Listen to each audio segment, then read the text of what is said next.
मुझे समझ नहीं आई, मुझे उर्दू में बता क्या कह रहा था।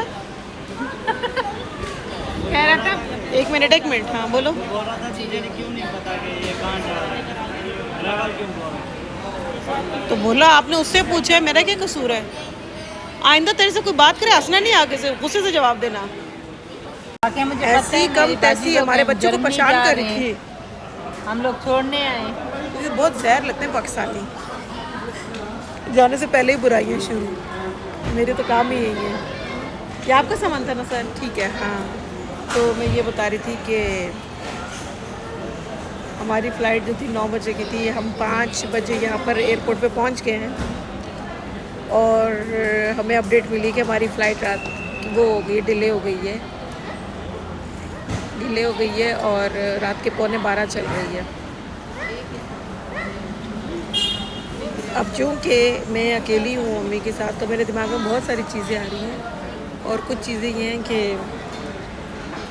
हमारा जो स्टे था वो अबू धाबी में था, 1.5 आवर का ना।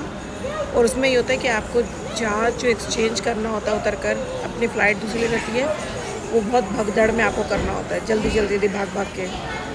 और अब मैं सोच रही हूँ यहाँ से 2 आवर्स डिले हो गई है हमारी फ़्लाइट, तो उस फ्लाइट का क्या, जो वहाँ पर हमारा वेट कर रही थी वो तो निकल गई। अगर वो निकल गई तो क्या होगा,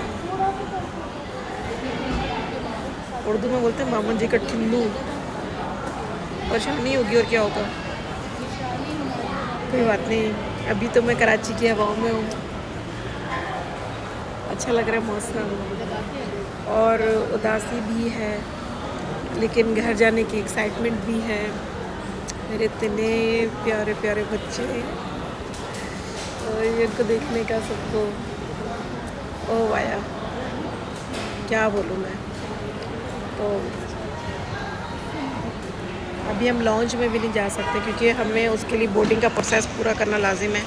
काउंटर ही नहीं खुला तो बोर्डिंग कैसे हो सकती है। तो देखो क्या है, घर जाने का भी फ़ायदा नहीं है क्योंकि वही टाइम घर जाकर वापस आने में लगेगा।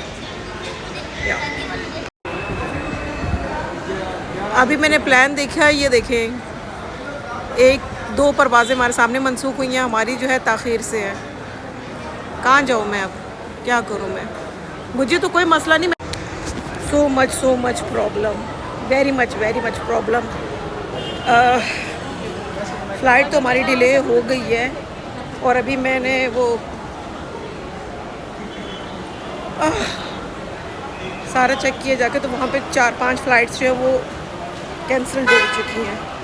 और अम्मी ने जो है वो रिलैक्सिंग की वो टैबलेट लेती हैं फ्लाई करने से पहले क्योंकि उनको पैनिक होता है, तो उन्होंने वो टैबलेट भी फुल ले ली है, मुझसे शेयर भी नहीं किया।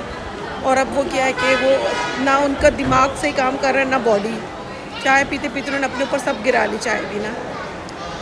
अब घर नहीं जा सकते क्योंकि यहाँ आते आते कुछ भी हो सकता है और यहाँ बैठने से अम्मी की तबीयत ख़राब हो रही है। I am very much worried.